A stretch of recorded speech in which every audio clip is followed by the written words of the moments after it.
Recentemente estou recebendo muitas dúvidas nas minhas redes sobre a Bolsa Brasileira. Hoje eu trouxe o Vitor Pitts, da Suno Consultoria, para falar com a gente sobre o estado atual da Bolsa e se realmente as coisas estão ruins. Vamos lá, Pitts. O que você tem a dizer? Tiago, eu tenho visto chegar muito cliente lá na consultoria desanimado, demonstrando até um certo pessimismo com a Bolsa Brasileira. Por isso, eu trouxe um dado bastante interessante mostrando um pouco como que a Bolsa Brasileira se comportou desde a criação do Ibovespa. Além disso, nós vamos ver um pouco como se comportaram nesse período e como que a Bolsa se comportou comparado também com o índice do S&P 500. Então, nesse primeiro gráfico aqui, está sendo comparado o Ibovespa dolarizado com o S&P 500, ou seja, ambos já estão na mesma base monetária. E acho que tem alguns aspectos que chamam a atenção. O primeiro ponto que chama a atenção é que desde a criação do Ibovespa, ele rendeu mais de forma dolarizada do que o S&P 500. Tudo bem, tivemos nos primeiros anos, ali a partir de 1968, um ciclo de alta muito forte para a Bolsa Brasileira e isso ajudou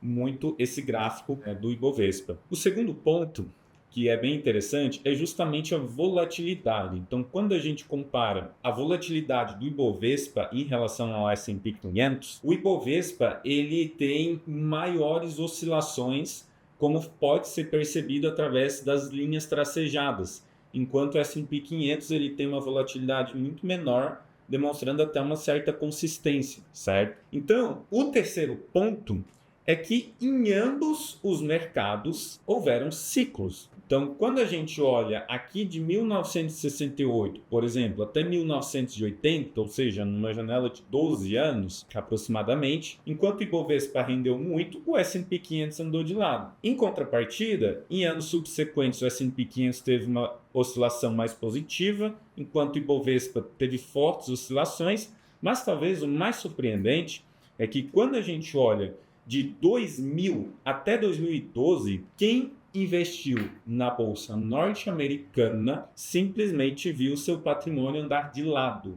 durante esses 12 anos.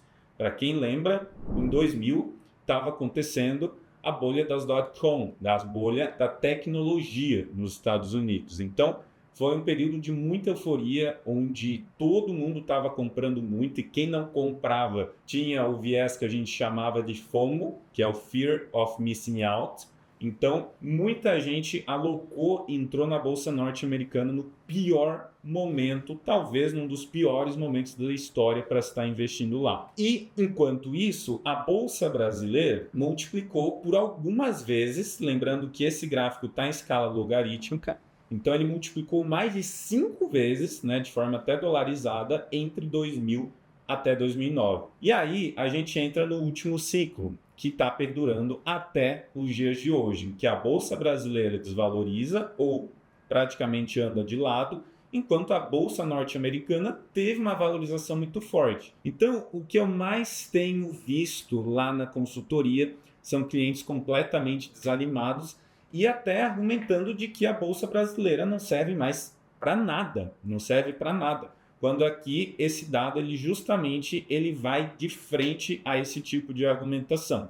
O fato é que as bolsas elas possuem ciclos e muitas vezes esses ciclos são distintos entre as economias, conforme a gente pode ver nesse gráfico. E falando de ciclos, eu trouxe esse segundo gráfico que mostra um pouco como a Bolsa Brasileira se comportou desde 1968, realçando os momentos em que ela andou de lado. Repare que ela, por diversas vezes, ela se valoriza muito forte e anda de lado por muito tempo. Se valoriza muito forte e anda de lado por muito tempo. Tempos esses que estão demonstrados aqui por esse gráfico. Repare que no último ciclo, que já está vindo desde 2009, a gente já está há mais de 200 meses, como esse gráfico aqui vai até março de 2023, já estamos em 2025, no momento da gravação desse vídeo, já há muito mais tempo que o ciclo está lateralizado, ou seja, a gente está vendo aí mais de 15 anos a Bolsa Brasileira andando de lado, de forma dolarizada. Então, até se justifica esse sentimento de desânimo, de pessimista em relação à Bolsa Brasileira. Porém, como a gente vê, mercado, anda de lado e sobe, anda de lado e sobe. Historicamente, sempre foi assim. Eu realmente acredito que, a longo prazo, devido a diversos estudos que comprovam isso, as bolsas em diferentes economias, elas tendem sempre a se valorizar a longo prazo. Conforme a gente alonga essa janela de observação, a probabilidade de você estar tendo um desempenho positivo fica mais elevada. Então, o que a gente tem visto no Brasil é que muito investidor começou depois de 2009, apesar de a gente ter tido um bull market ali entre 2016 até 2020, esse bull market ele foi muito pequeno, até quando a gente olha em dólar, isso fica bastante evidente, né? Então a gente não teve, né, já 15 anos de fato, o mercado se valorizando. Porém, a gente nunca sabe quando isso pode acontecer. O próprio Howard Marks, que é o maior especialista em ciclos de mercado do mundo, ele enfatiza de que é impossível a gente estar prevendo a direção do mercado a curto e médio prazo. Porém, há alguns sinais que podem ajudar o investidor a identificar se a gente pode estar passando por um momento do ciclo de muita euforia ou de muito pessimismo. Esses sinais, eles são demonstrados muitas vezes pelos próprios agentes de mercado, pelo próprio noticiário. Então, o que mais temos visto no Brasil são notícias negativas, de que não vai ter luz no fim do túnel, de que a bolsa vai continuar andando de lado por muito tempo, como se existissem videntes por aí, é quando na verdade isso demonstra muito mais um sinal de que a gente pode estar realmente de fato no momento de ciclo pessimista do mercado.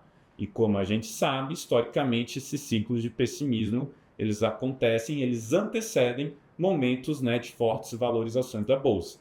Não estou dizendo que a bolsa vai se valorizar, porém tudo tem sinalizado que a gente vive um momento de bastante pessimismo no Brasil. E há diversos estudos que mostram que isso não é uma particularidade só do Brasil, apesar de sim a gente ter uma economia muito mais sensível com o contexto político que o país acaba vivendo em cada circunstância. Porém, quando a gente olha até mesmo para o Dow Jones, um dos principais índices de mercado dos Estados Unidos, isso fica evidente de que até lá esses ciclos eles duram também bastante tempo e também têm oscilações bastante negativas, como por exemplo, de 1966 até 1982, né, um período aí de aproximadamente 16 anos, a gente vê o Dow Jones desvalorizando 73%. Olha o que aconteceu nas décadas subsequentes, a bolsa norte-americana subiu, ou melhor dizendo, multiplicou mais de 8 vezes até o ano 2000.